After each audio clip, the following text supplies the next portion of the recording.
Good evening, everyone. Speaking is Dr. Muyela. I'm the Secretary General for the Botswana Doctors Union. I'd like to welcome everyone to today's session.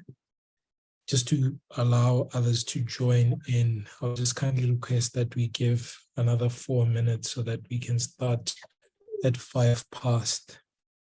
Otherwise, please just mute your mics and we'll start shortly. Thank you.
Good evening once again. Thank you so much for being patient.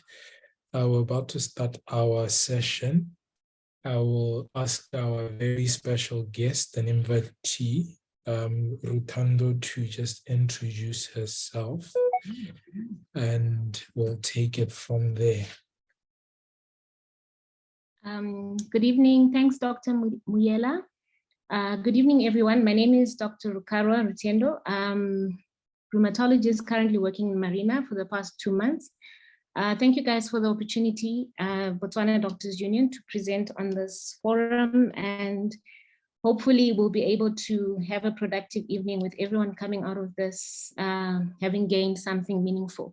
So I decided to choose a topic that was a bit obscure, hoping that it would attract more people to come in, instead of mentioning what exactly I'm going to talk about, as it might not sound as exciting or interesting for people, but hopefully you'll find it beneficial at the end of the day. So basically the topic why, when, and then what is in reference to why we do certain tests in rheumatology, as more specifically serology tests.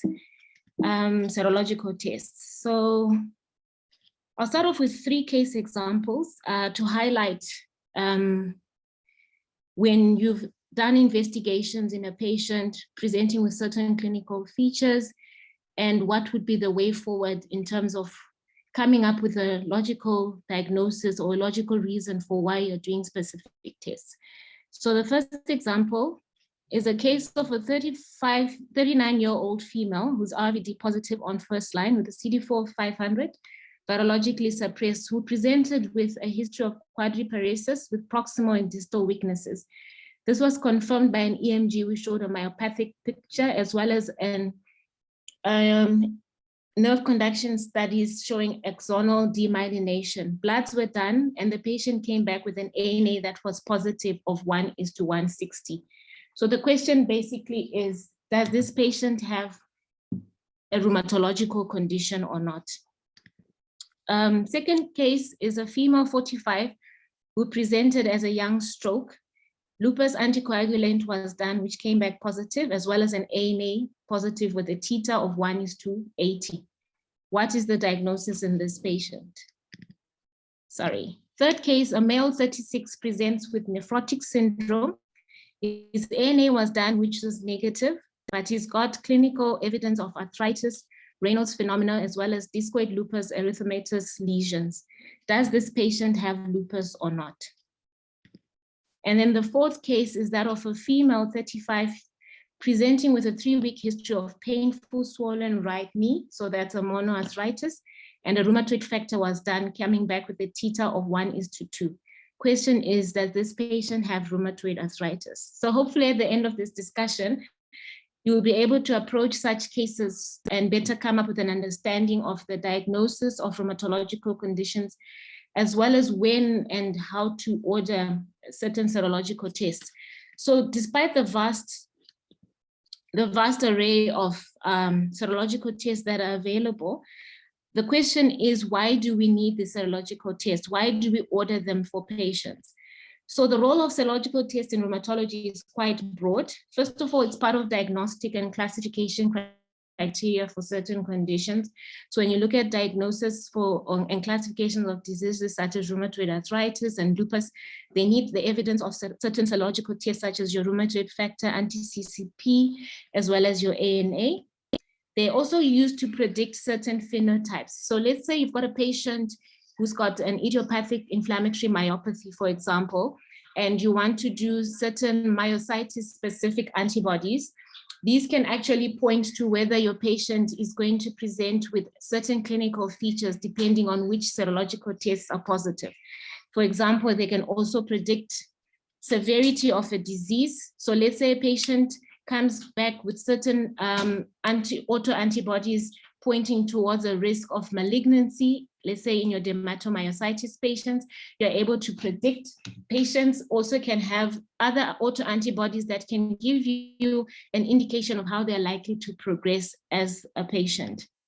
Another reason we do serological tests in rheumatology is to monitor treatment as well as response and risk of relapses. So not many serological tests need to be repeated, but certain ones in certain conditions need to be repeated in terms of possibly predicting the risk of a relapse. This is more common, say, in your patients with ANCA-associated vasculitis, where you can do the ANAs, not the ANAs, the ANCAs, to see whether the theta is high or low, and this can predict relapses.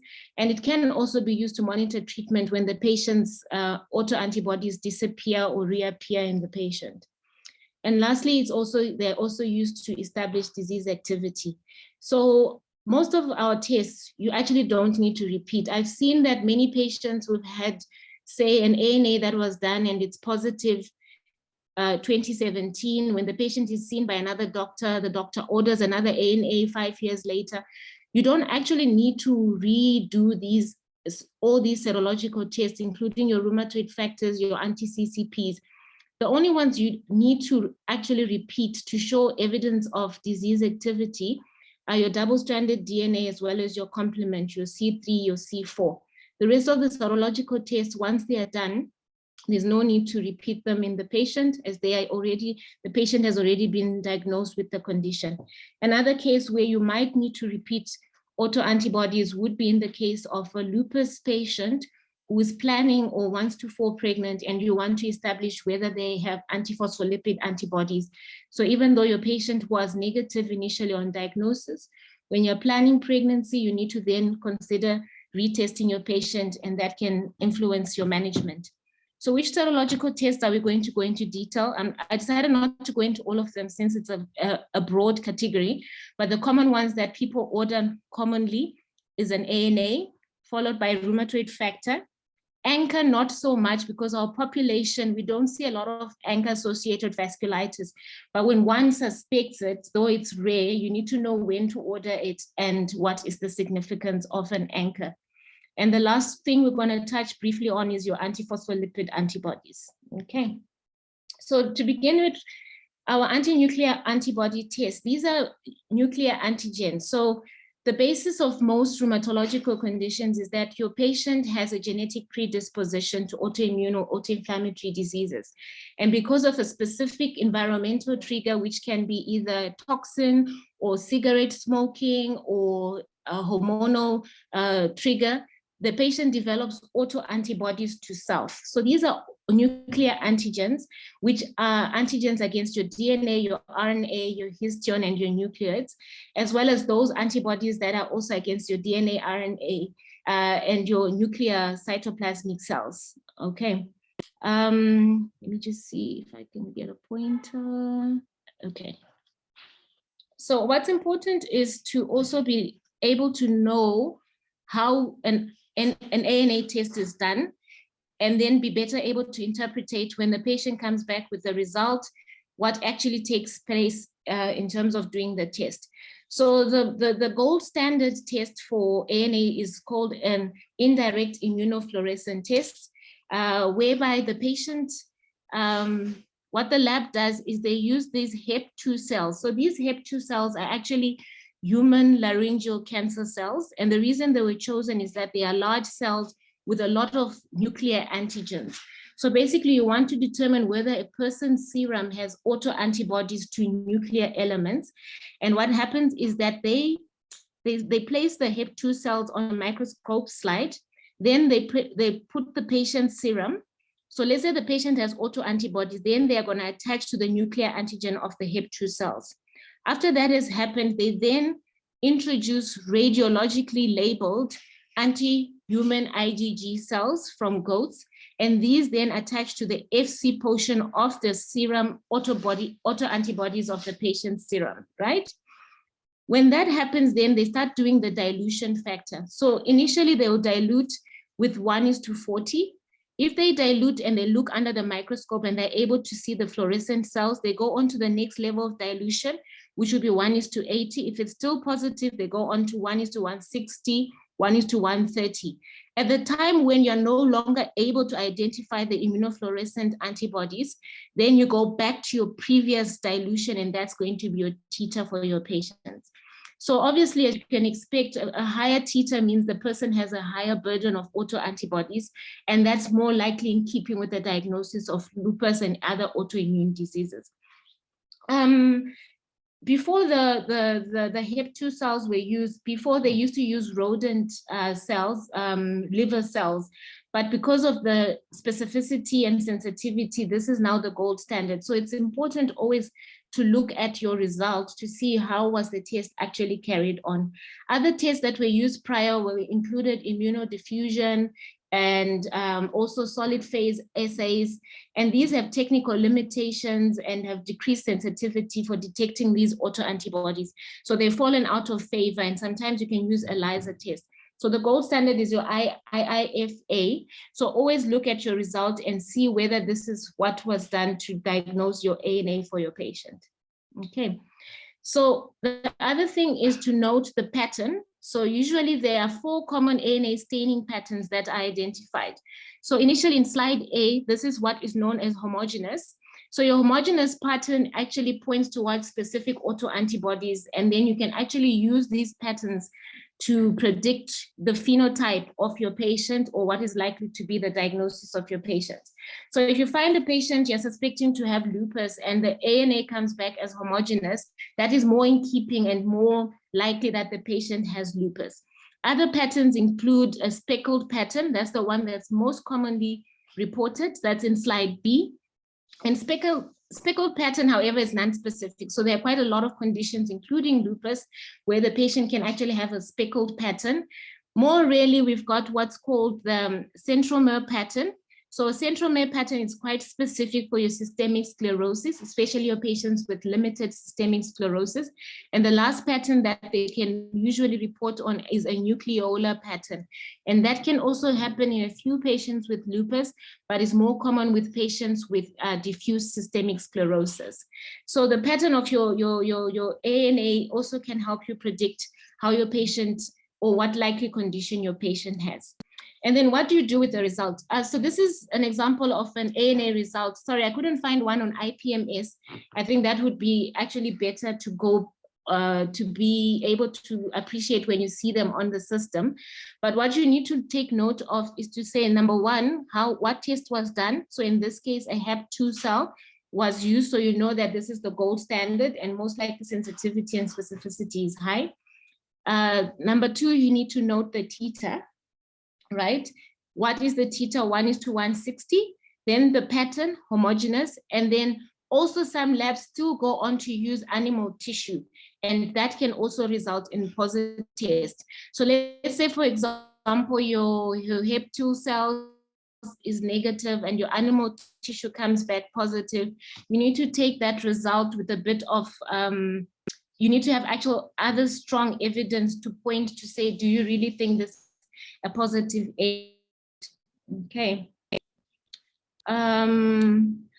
Initially, I thought we'd a more interactive presentation, but I realized that with Zoom, it can be a bit difficult to ask questions and let people participate. But I would have wanted us to be talking together and sharing your thoughts to say what you think is happening and what you think is the result of whatever. But anyway, so I'll try and make it as interesting as possible while talking alone. So the next thing is then, when you get a result for an NA, what is a significant titer? So some results some results would say 1:40, 1:80, 1:160, 1:320. And as I mentioned before, the higher the titer, the more significant it is to actually point towards being significant in a disease. However, the limitation with the NA was that in a multicentric study that was done with healthy volunteers, they sampled people between the ages of 20 to 60. 33% of patients had actually an ANA that was positive with a titer of 1:40. 5% had a titer of 1:160. So you can actually see that a positive ANA doesn't mean a patient has an autoimmune disease. So these were healthy subjects where they decided to just randomly sample people and take their ANA, and a third of the patient actually had a positive ANA.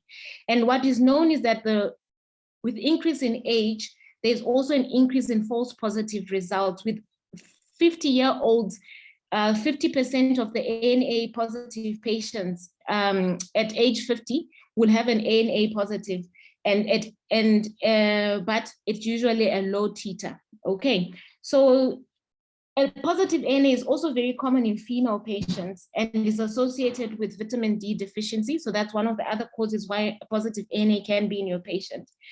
And for now, in terms of what is relevant, when we use the new 2019 EULAR-ACR classification criteria for lupus, the entry point is actually a titer of 1:80. So they lowered it so that they could actually pick up more patients with lupus early on in the disease. So the entry level, a significant ANA, is actually a titer of 1:80, and this is needed for you to then go on to classify a patient as having lupus or not.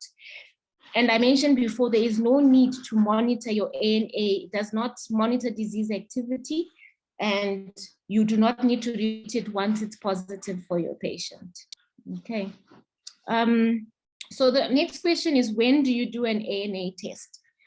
In 2022, to ACR, American College of Rheumatology, then published guidelines for when one should do an ANA test. So number one, the most important thing is you need to have a clinical suspicion that this patient has an autoimmune disease. Because when you do an ANA and it comes back positive and there's no evidence of an autoimmune disease, then what are you going to do with that result? That's just going to lead to panic. It's going to lead to unnecessary consultations and referral of patients. So one has to have a clinical suspicion, and at the back of your mind, you actually need to say, what are you thinking the patient has? So that's the number one requirement.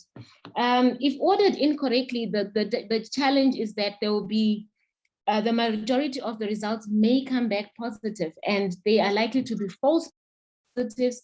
And then the clinician will stop thinking of conditions that actually maybe the patient is having and start thinking it's an autoimmune condition, and yet you haven't really applied yourself. Okay. And then so in terms of conditions that are useful for you to do an ANA, okay, number one is obviously your lupus, but other autoimmune diseases such as your systemic sclerosis, Sjogren's syndrome, your idiopathic inflammatory myopathies, an ANA test is important. And we also usually screen it for patients with rheumatoid arthritis, because especially in your young females, the commonest clinical presentation in lupus is actually inflammatory arthritis. So that may be the initial presentation, and you might miss it in a young female who presents with arthritis, and you just do a rheumatoid factor and anti-CCP without actually checking their ANA. And if that comes back significantly positive, you go on to do an ENA and further test to see whether the patient actually just has rheumatoid arthritis, may have lupus, or may have a combination of both, known as lupus. Okay.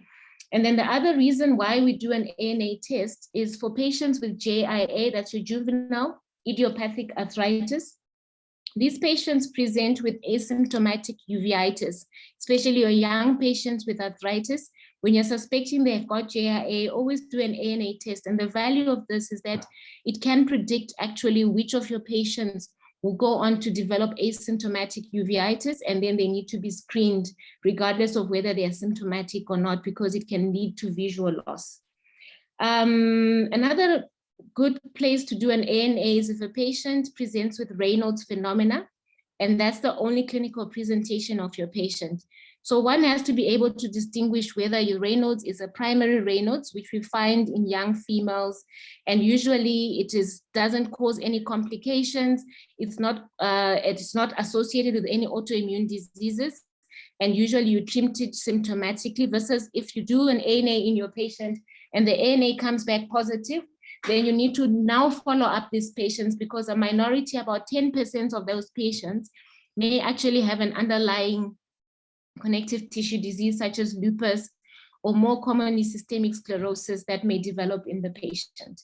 Another important place where you'd want to do the ANA is also to use it as a diagnosis for other conditions such as your mixed connective tissue diseases, your drug-induced lupus, as well as your autoimmune hepatitis.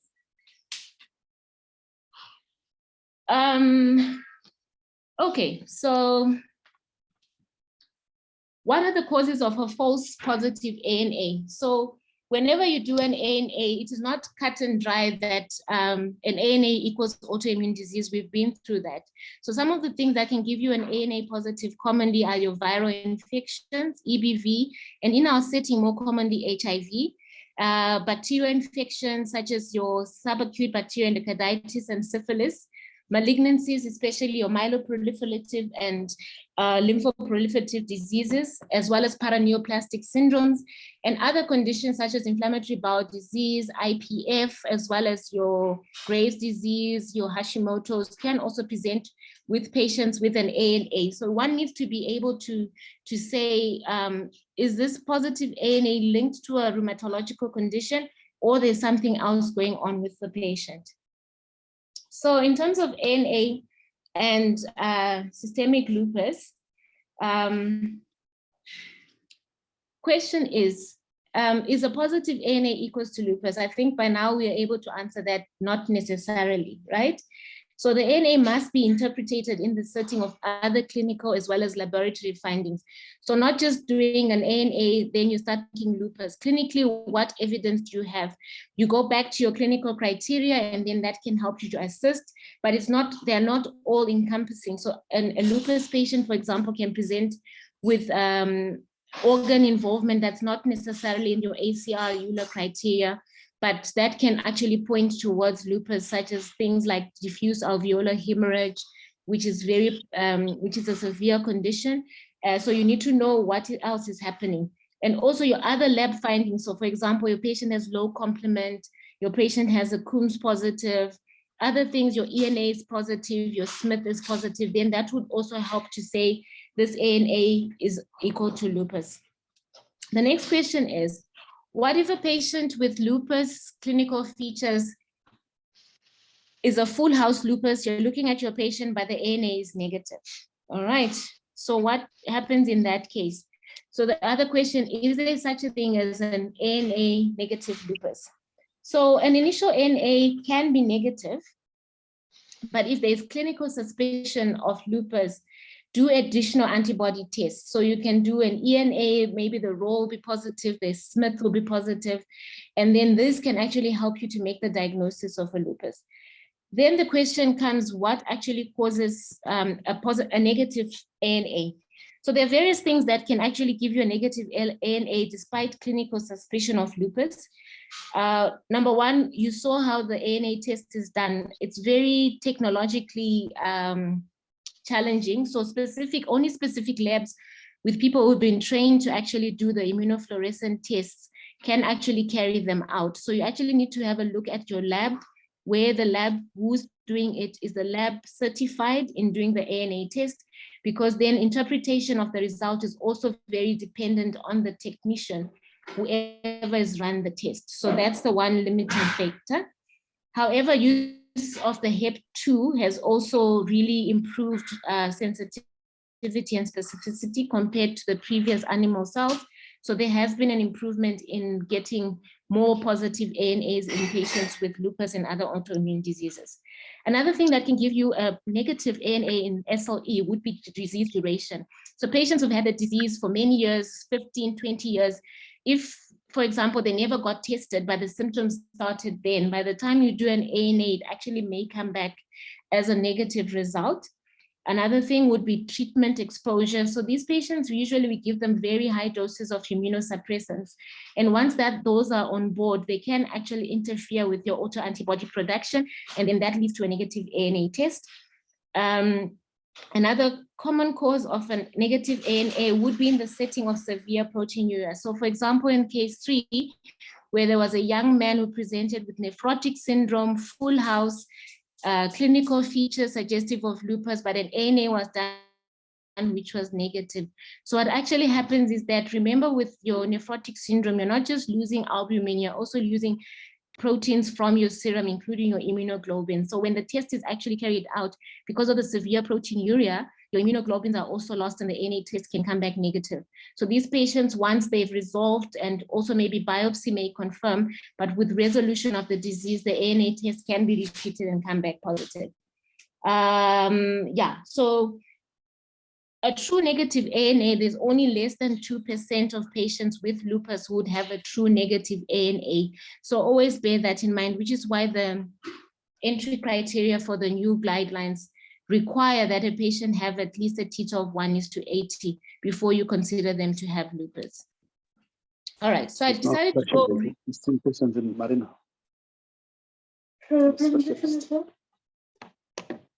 Oh, okay. So I decided to just speak briefly on HIV and SLE, seeing as we're in Botswana and we've got a high burden of HIV patients and the overlap between these diseases. So there are some common serological and clinical presentation between the two conditions. And in our settings, HIV can actually lead to a positive ANA test. So you need to be able to decipher, especially in a patient with advanced HIV. Does this patient have lupus? Does this patient has HIV? Does the patient have both? Or what is actually happening? So common to each is that and which is very important, especially in your young patients who've been diagnosed a few years prior to the diagnosis of lupus with HIV. Always go back and see, was there any evidence of a viral load? So if you've never seen a viral load in those patients, always try to confirm the HIV result, because you can actually get a false HIV rapid analyzer with lupus patients. And these patients, I've seen a couple of patients, about 4 or 5 lupus patients who were diagnosed initially with HIV, then presented a year or 2 later with full-blown lupus, and then going on to check that with the PCR and the Western blot, they actually were false positive results. So always go back to your patients who have HIV and lupus to see whether that HIV result, and an easy way is to say, did they ever have any detectable viral load? If there's a detectable viral load in their history, then there's no need, you know, definitely they have HIV. But if there's no detectable viral load and they've always been suppressed, then you need to go back, do a PCR. If the PCR is inconclusive or negative, then you do the next test, which is a Western blot test, to confirm whether actually the HIV is present in these patients. Common in both diseases are your cytopenias, so they both present with leukopenias, lymphopenias, thrombocytopenias, common in both. Coombs positivity is common in both. They can both present with TTP, so HIV is a risk factor, as well as lupus, alopecia, melanonychia, that's darkening of your nails, lymphadenopathy, which is usually reactive. And lupus patients, especially with advanced disease, can also have very low CD4 counts, similar to your patients with HIV. So for example, you can even order a urine lamp if you're suspecting your lupus patients to have disseminated TB, whether you confirm with the CD4 initially, but usually their CD4s are quite low. So use of a urine lamp in lupus patients can actually assist in diagnosis of disseminated TB in a similar way to patients with HIV. Vasculitis is common in both. They both can present with renal involvement, with leukopenia, with a full house biopsy that shows immunoglobulins and complement deposition. And then we've got HIV, which is HIVIC. That's the one also similar histological presentation with lupus nephritis. Constitutional symptoms are common, neuropsychiatric, they share things like CIDP and stroke syndromes, oral ulcers, as well as antiphospholipid antibodies can be positive because of the virus, as well as lupus, arthritis, arthralgia with HIV-associated arthropathy, photosensitivity, anemia, and the deadly macrophage activation syndrome, but more commonly in HIV patients, they present with histiocytic lymphohistiocytosis. So these are the common presentations in both. So it can become a bit tricky, but what normally happens is that when a patient is actually immunosuppressed and they have HIV, it actually protects them from developing lupus. Lupus actually comes out as an immune reconstitution syndrome in these patients. So once they've started ARVs and their immune system is improving, then these are the patients who later start developing clinical symptoms of lupus. So it's very rare to have an advanced HIV patient who also has lupus on board because of the immunology involved in this, in the two diseases. Okay, so next we're going to go on to rheumatoid factor. So I think this is one of the favorite tests. I see it ordered all the time. So we'll go briefly to say, what is rheumatoid factor? It's actually an autoantibody.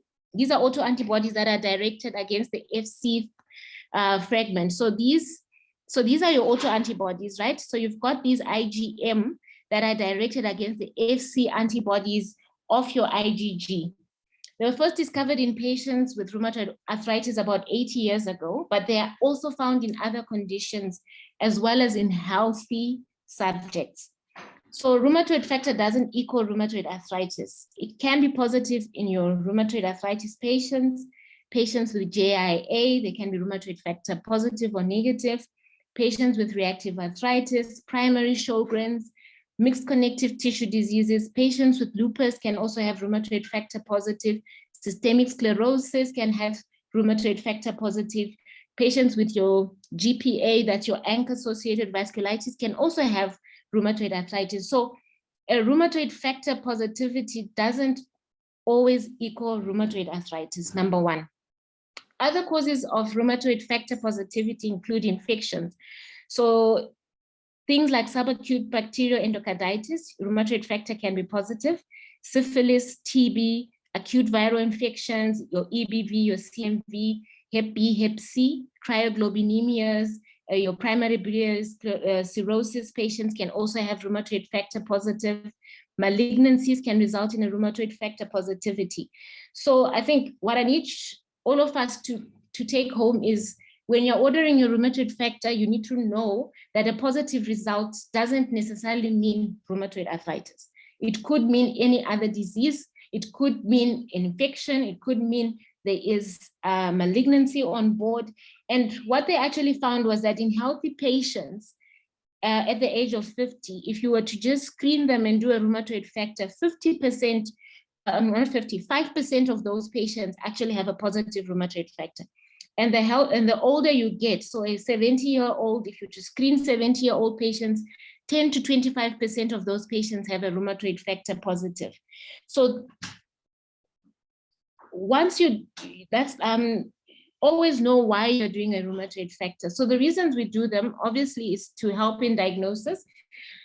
It also provides information on prognosis. So this is more in keeping with your patients with rheumatoid arthritis, where if they have a high titer of rheumatoid factor positivity, that's considered as a poor prognostic factor. It can predict response to drugs.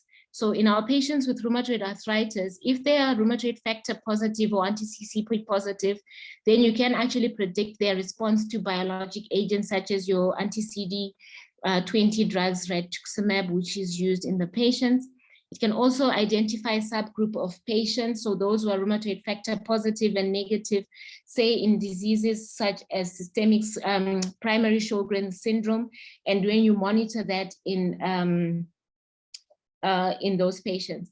And then lastly, to predict rheumatoid arthritis onset. This will talk a bit more on the following slide about. So in patients with rheumatoid arthritis, about 70 to 90% of the patients will have a positive rheumatoid factor, right? But like I said, it's non-specific. So always order an anti-CCP in your patients, especially those who come back with a very low titer, or they come back negative, but you are really suspecting the patient has rheumatoid arthritis. So always consider doing your anticyclic citrinated peptide, that's your anti-CCP. That is more specific and sensitive to rheumatoid arthritis. And it's not as commonly positive in other conditions compared to your rheumatoid arthritis. So that will actually help you to make a decision to say whether you're considering rheumatoid arthritis in your patient.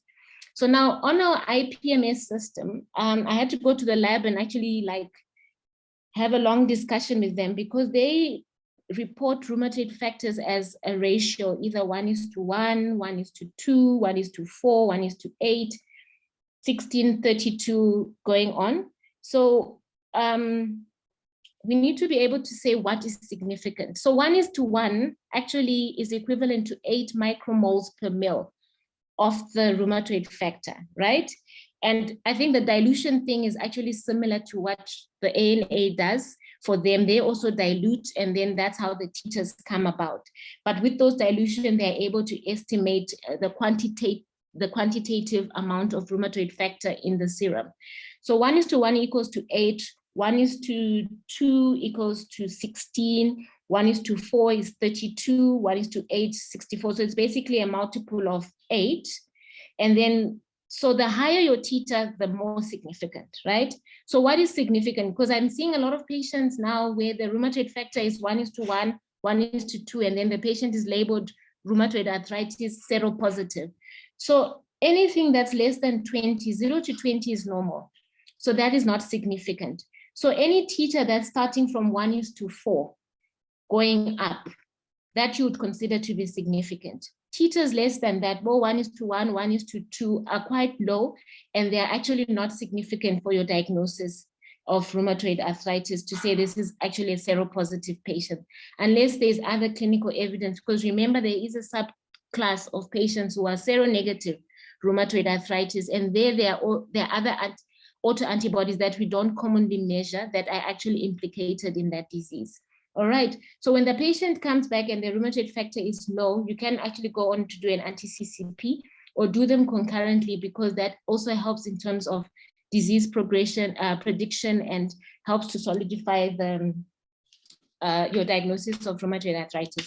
So I decided to go briefly into the classification criteria for RA. And the reason is I want us all to be able to, when we see a patient who comes in with joint pains, joint swellings, and you decide to do a rheumatoid factor and it comes back positive, are you going to say this patient has rheumatoid arthritis? So the latest classification criteria is the 2010 ACR-EULAR classification criteria. So if you look at it, number one, it says there has to be at least one joint with clinical synovitis. So most of your patients you're going to find in clinics are going to have joint pains. Joint pains equals arthralgia. If there isn't any evidence of any synovitis, so either the joints have to be swollen because of an effusion or swollen because of synovial thickening. Usually you get warm joints, there's restricted movement, there's early morning stiffness that's significant. If your patient doesn't really have that, you can't actually go on to put them or think about rheumatoid arthritis. You need to have at least one joint with synovitis before you've started anything, right? And then the other thing is that the synovitis is not better explained by any other disease. So this is very important. For example, if you're seeing a 50-year-old man who is a significant alcohol drinker, he's got metabolic syndrome, he's on a thiazide and comes in complaining of a painful knee or a painful toe, that patient is most likely to have gout and unlikely to have rheumatoid arthritis. All right. So you need to have to say this synovitis is not better explained by any other disease. Other things that will actually help you is to say, okay, I have a female patient with joint pains, with synovitis, but she also has alopecia. She also has rashes. She also has other things. So you're not going to start thinking of rheumatoid arthritis. In that patient, you're going to rather think of lupus. If a patient comes in with a proximal myopathy, for example, with joint pains, you'd rather think of an idiopathic inflammatory arthritis or scleroderma, for example, with skin changes. So you need to have no other explanation for the disease for the joint pains. And then you go on to do your scoring. So as you can see, your large joints score very low. 0 if you've got one large joint, 2 to 10 large joints, even 1. But the smaller your joints are, the more likely it is to be rheumatoid arthritis. So if your patient comes in with small MCP, PIP joints, the wrist joints, then you know you're talking more likely this patient has rheumatoid arthritis, right? Then the other thing you use with is your acute phase reactance. So if your ESR is elevated, the patient gets a score. If it's normal, then the patient loses, right? Serology is important here. So if you've got a low titer rheumatoid factor and anti-CCP, you only score 2. High titer obviously scores 3. That's more supportive of the diagnosis. And importantly is duration of symptoms. So usually we use the cutoff of 6 weeks because anything that's transient, so usually your viral infections or anything else that can give you a synovitis or joint pains, usually by 6 weeks, it will have cleared. Any joint pains that continue post 6 weeks, that's now your chronic arthritis, it's more likely to point towards a chronic inflammatory process. And that's why you score a mark of 6. So with this, let this aid you to then say, definitely if my patient scores 6 or more, there's definite rheumatoid arthritis. So this is just a guide, right? Remember, classification criteria doesn't mean diagnosis criteria, doesn't mean if a patient scores 4 or 5 or misses by whatever, they don't have rheumatoid arthritis. This just helps you to guide you to say, when am I actually saying this patient has rheumatoid arthritis or not? Okay, so we're gonna go briefly through the stages of rheumatoid arthritis. So initially, as mentioned before, a patient has a genetic risk factor followed by an environmental trigger. In the setting of rheumatoid arthritis, it's most commonly smoking in your male or female patients. Another thing you need to ask about is snuff, because some patients use snuff, and actually a study was done in South Africa that showed that that is actually an environmental trigger for rheumatoid arthritis in the Black population. Then the other thing is your mucosal dysbiosis. So we know this usually starts in the lungs or the GIT, and then your periodontitis, which can also cause citrullination of your peptides. So from your autoimmunity stage to this one. This is your subclinical stage, right? This is a person who's genetically predisposed. There's an environmental trigger. There's production of your autoantibodies. So these are either your anti-CCP or your rheumatoid factor positive. But most patients are fine, right? They never complain of a disease. So this is the subclinical stage. Then later on, the clinical stage develops. Patients start getting arthralgias, arthritis, and then you actually get a subclinical inflammation. So these are patients who come in with joint pains, typically in the areas common with rheumatoid arthritis, either the wrist or the hands, but they actually don't have any synovitis.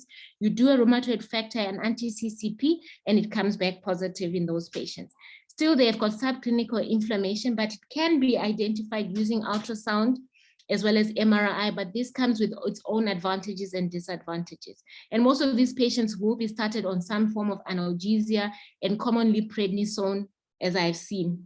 The next stage usually is your unclassified clinical arthritis. So these are patients who, when they come in, they've got evidence of synovitis. So clinically, you find the joint is swollen, there's an effusion.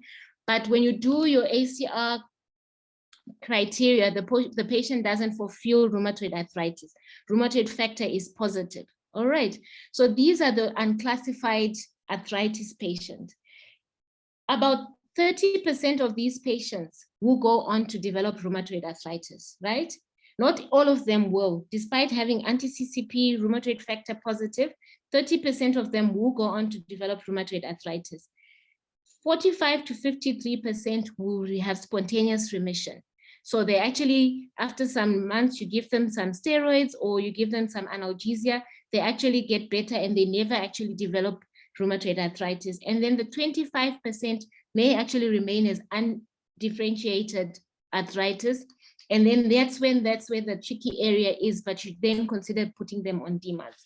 So only about 30% of patients who are rheumatoid anti-CCP positive with undifferentiated arthritis go on to develop full-blown rheumatoid arthritis fulfilling criteria. So the question is also, when is it necessary to initiate DMARDs? When are you going to say, I'm going to start methotrexate on this patient, or this patient, I'm going to give them analgesia, wait and see and watch? So a good way to think about it is to say, what are the chances of this person progressing to rheumatoid arthritis? So basically, what are the risk factors that the patient will progress from an undifferentiated arthritis to a rheumatoid arthritis? Because now in the Rheumatology Society, they've actually classified rheumatoid arthritis as a medical emergency. In as much as you go in and you say an MI is a medical emergency, rheumatoid arthritis is a medical emergency because the earlier the treatment, the better the outcomes. You don't want your patients to end up with damage. You don't want your patients to, you want your patients to have better quality of life. You want them to have reduced chances of getting extra-articular manifestations as well as comorbidities associated with rheumatoid arthritis. And you also want to have them the chance to go into a drug-free remission, and at best to target low disease activity and remission in your patients. And the only way this can happen is if they're initiated properly and appropriately on treatment. Because you need to remember, any drug you give a patient is not, they're not Smarties, right? They come with complications. So when you're starting a patient with methotrexate and you're committing them to a DMARD, it comes with complications. So you need to be able to justify starting your patients on a DMARD and know whether the patient actually needs them or not. So what are the predictors of a patient actually developing rheumatoid arthritis? So if a patient comes and is female, and they are usually of childbearing age, so your age and gender are predictive. If the patient has elevated inflammatory markers, so your ESR and your CRP are high. If your patient has a positive family history of rheumatoid arthritis, then you know there's a genetic element. If your patient has positive anti-CCP and rheumatoid factors that are high titers as well. And if your patient already has severe early morning stiffness, so this is early morning stiffness usually of a duration of more than 60 minutes. So you're going to ask your patient before you actually get up and go in the morning, what is your routine? So they'll tell you, some of them, they say, I need to do exercises and stretch my fingers. Some will tell you I have to soak my hands in hot water. Some will tell you only after I've taken a hot shower can I start using my hands. So that shows you the degree of early morning stiffness. And the more severe it is, the more likely your patient will actually go on to develop rheumatoid arthritis. Okay.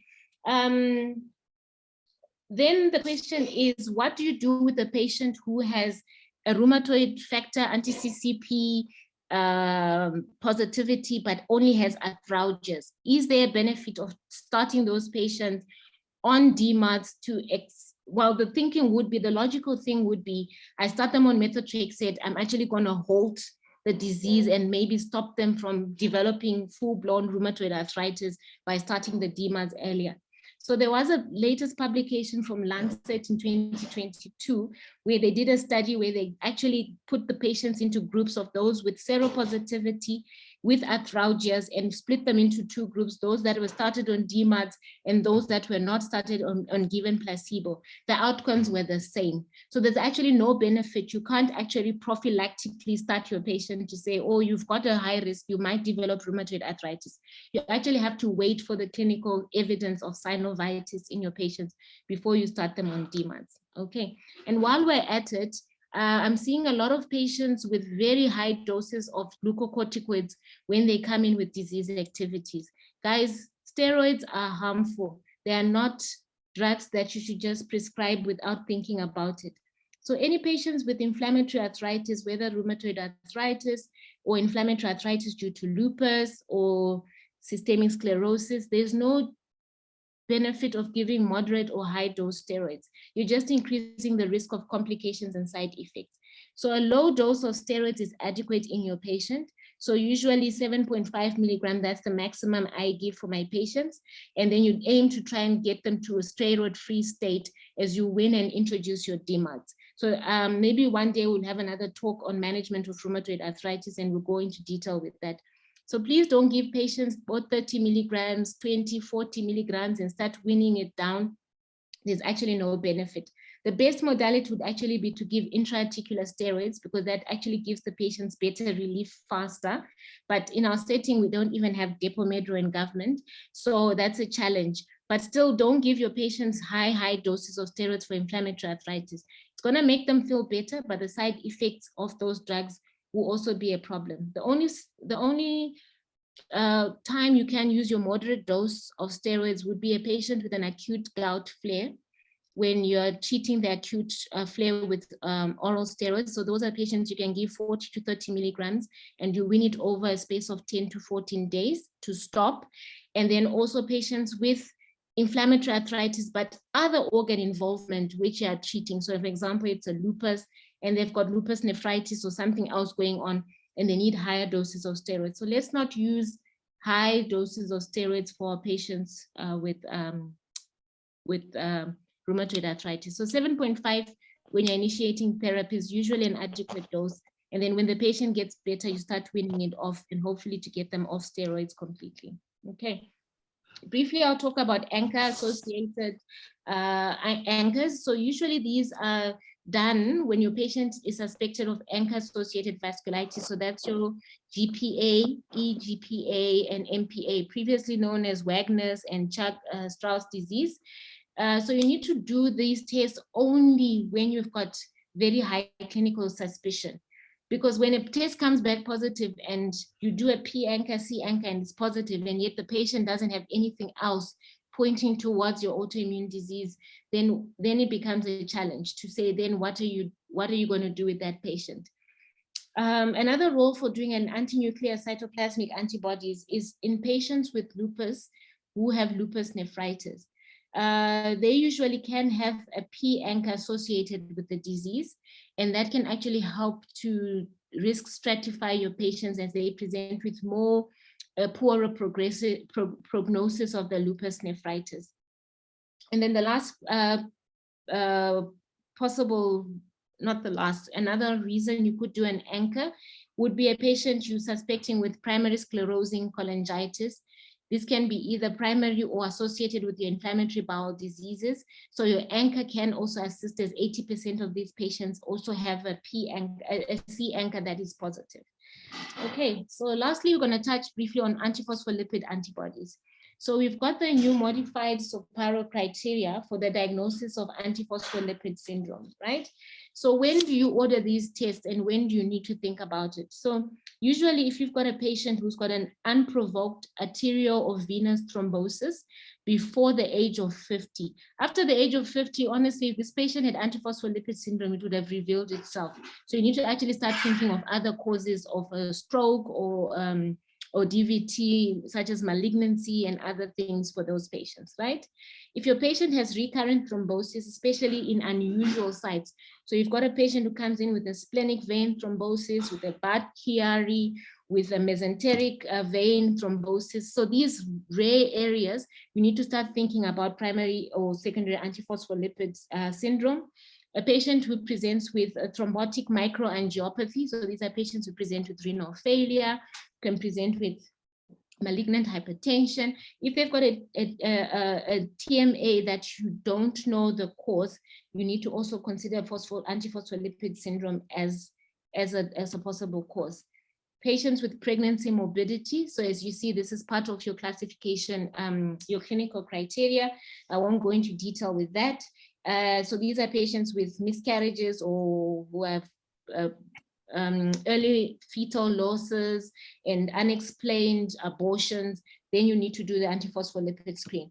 And also consider your non-criteria clinical presentations. So let's say you've got a patient with CNS features who presents maybe with chorea, with headaches, with seizures or strokes, and you can't explain it with anything else, you need to consider antiphospholipid syndrome. Patients with skin manifestations, so things like your livedo reticularis, livedo ricinosum, digital ulcer, limb ulcers, digital gangrene of the toes and the digits, then you need to also consider antiphospholipid syndrome. Cardiac lesions such as your Liebman-Sachs endocarditis, you think about antiphospholipid syndrome. So these are your sterile endocarditis where you've cultured the patient, the blood cultures are negative, but there's evidence of vegetations. And then patients who also present with avascular necrosis, it's a common cause as antiphospholipid. So think of non-criteria clinical presentations to do the test. So before you do your anticoagulant test, so let's say you're in casualty and you've got a young stroke, before you pull out or you give heparin or any anticoagulation, always do your lupus anticoagulant, because your lupus anticoagulant is affected by the use of heparin, especially your low molecular heparin. It's affected by warfarin to give you a false positive. It's also affected by your direct oral anticontraceptives. So you need to always pull out your lupus anticoagulant and send it to the lab. The reason is, out of all the autoantibodies for antiphospholipid, it carries the highest risk. So if you're LA positive, you've got the highest risk of thrombosis compared to your anticardiolipin or your anti-beta-2 glycoprotein. But now if you've given your patient warfarin or if you've started them on Clexane, if you do the lupus anticoagulant, it's going to come back positive. You don't know whether it's a false positive or you've missed actually a true lupus anticoagulant.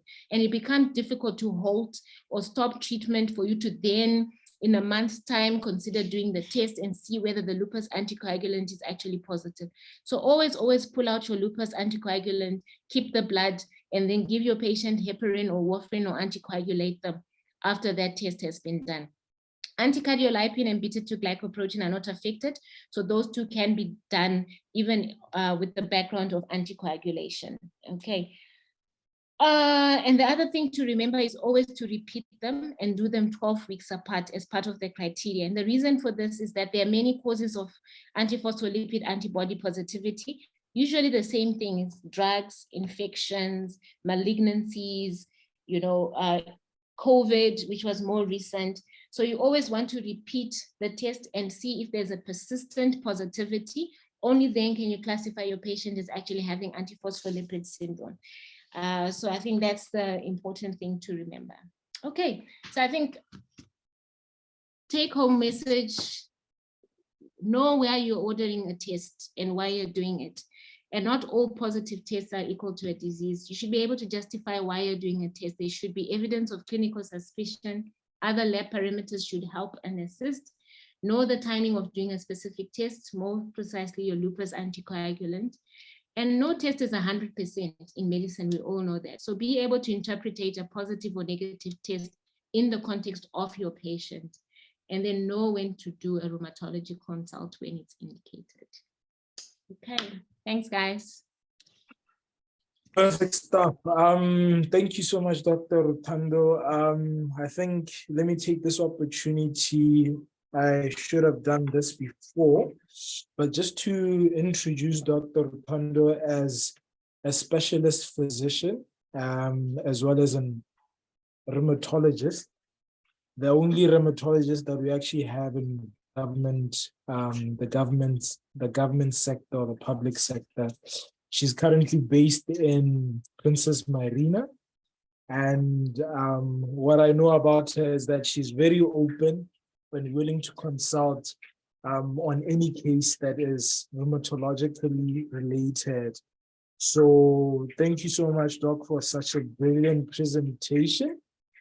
I think at this juncture, I will ask, it's a shame that we didn't get to have that interaction. But I'm sure a lot of people took a lot of takeaways, and there was a suggestion from the floor that next time maybe we should have like a polling option for the Zoom session so that people can vote, and then you're able to gauge the knowledge that is there. But let's take this juncture to ask if there's any comments or questions from the floor. I think so far what I'm seeing was a comment where somebody said, we have a few of those cases in pediatric with full house picture on renal biopsy, IF staining, but negative ANA. I don't know if you want to react to that comment. Yes, so I think it goes back to say, did this patient have significant proteinuria? Maybe the albumin is quite low, and at the time of doing the ANA test, it can actually come back negative. So I think it would be vital to repeat the test once you've started treatment of the patient, and then consider saying, is this actually a lupus nephritis? But because of the significant proteinuria, your ANA was negative. And also to just consider the other supporting things. So your complements, your ENA, your Smith test, your double-stranded, all those other serological tests can actually help you to put together to say this is actually a lupus patient, even though the ANA came back negative. Yeah. Great. Then the rest of the comments are just comments of how great and brilliant your presentation was. I don't know if there's anyone who would like to ask any question or make any comments or reflection from the floor. Please, if there is, you can just unmute your mic and speak.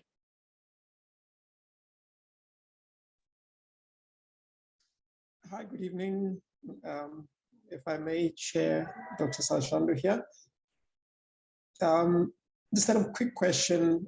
By the way, beautiful presentation. I greatly enjoyed it. I'm a nephrologist by training, so it's a bit of an overlap with some of these lupuses that we get to treat.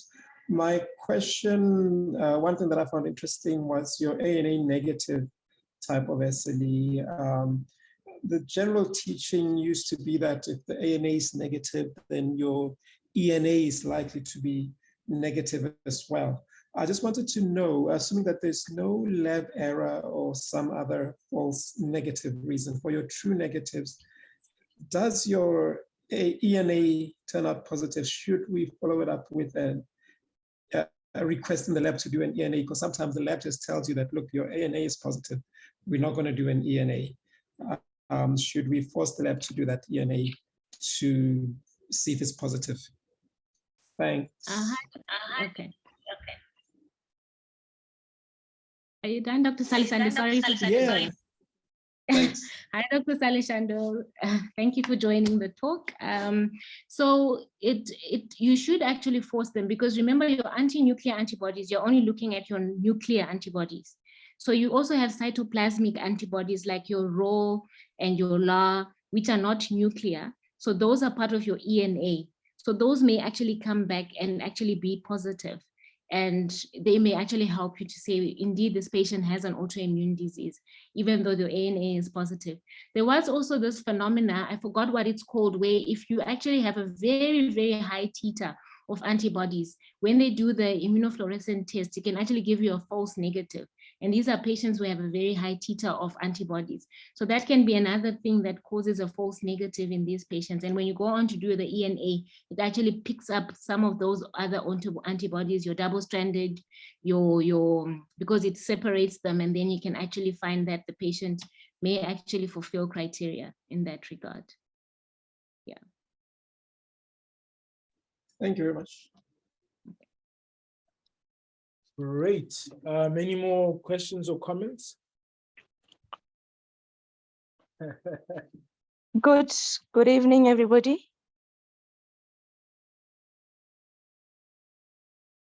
Good evening, Hello, good evening. And thank you very much, Dr. Rutendo, for that splendid presentation. This is Dr. Dikloto, rheumatologist in Sidilaka Private Hospital. The talk was very, very informative.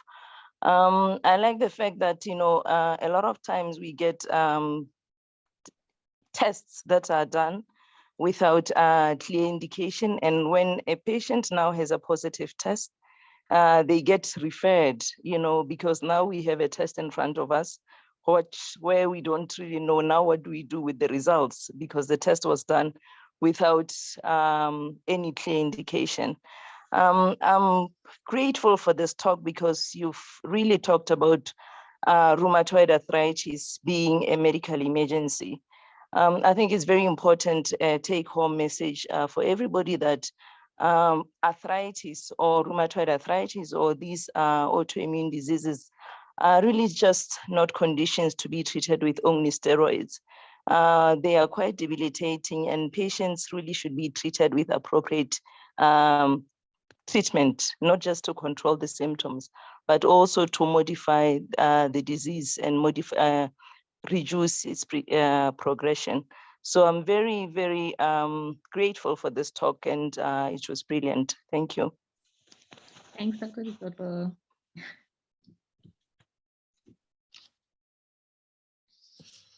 No, thank you so much for that. I don't know, Dr. Rutendo, do you want to comment to Dr. Dikloto's comment? I think I would just echo her sentiments and say it's actually quite distressing when you find a lot of patients who have either late diagnosis or put for years on steroids without actual proper DMARDs on board and disease control, and there are side effects of the drug. So, I mean, obviously in our setting, there's only me and Dr. Dikloto, and we can get overwhelmed, but it would be good for us at different levels, at different areas of the country, to be able to be confident to say, pick up the phone or, identify that if a patient has rheumatoid arthritis and they come in early, this patient can actually be salvaged. You see those deformities you see where patients can no longer even open a bottle or tie their shoes.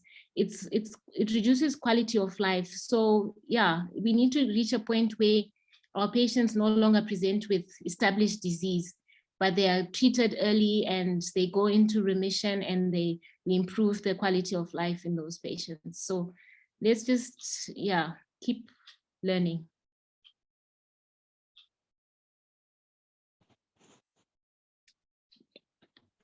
Great. So thank you so much. Fun fact, Dr. Dikloto was also my super specialist back in the day. I guess Dr. Rutendo is taking over, but we have two powerful rheumatologists who exist in the health sphere. Is there any other closing comments from anyone before we call it a night? Hi, Dr. Charles, it's Rachaba. I can see only around 30 people attended. I understand the previous sessions, it was quite a lot of people. I think then you should share and it's good that you recorded. I think kindly share with the other doctors in the groups and encourage them just to have a listen, because we still get a lot of referrals, even in medical clinics, same things. Sometimes in our ortho counterparts where someone just OA because maybe nothing much will be done now gets referred to medicine, while actually there isn't much even really for us. So I think even the issue of steroids, so just encourage them to go into the recorded session and have a listen. Thank you. No, thank you so much for that very valid comment, Ngaka. The session, like you said, it is recorded. There is a message. The session link to this recording will be shared, I think, before the end of the day. Some of us, our days don't end until midnight, so it will be shared. But then the only favor that I can ask from the team is that as we share the link, it's very important that we, as the previous participants of this session, also encourage doctors to, view that link, and then also just mention how my perspective to say that this is a session that I watched, it's very interesting and others can benefit, because when we have people commenting on this sessions, it does encourage those people to watch this recording, and it also encourages people to then further join in later sessions. I think the attendance for today, I was actually going to speak to Dr. Rutendo about it, but I think the reasoning for why this attendance wasn't as much as the previous two sessions was just mostly because of the topic. I did get a lot of questions about what the topic means, what the presentation is going to be on, and I did tell them that it's going to be an exciting topic. They should come and find out. That's the point of the reason why it was titled the way it was titled. But us being who we are, I guess, people did not do that, so it's fine. It's something that we will see how we can close in terms of that gap. But otherwise, at this juncture, let me just use this opportunity to thank everyone who is present in this presentation, and a special thank you to Dr. Rutendo. This is not the last time that she's here, and it's just to note that there's a lot that we will be exchanging every Wednesday from this week going forward, courtesy of the union of choice, of course, BDU. And then for those who are not members of BDU, please join BDU. But otherwise, have a blessed night, and thank you. Thank you, everyone.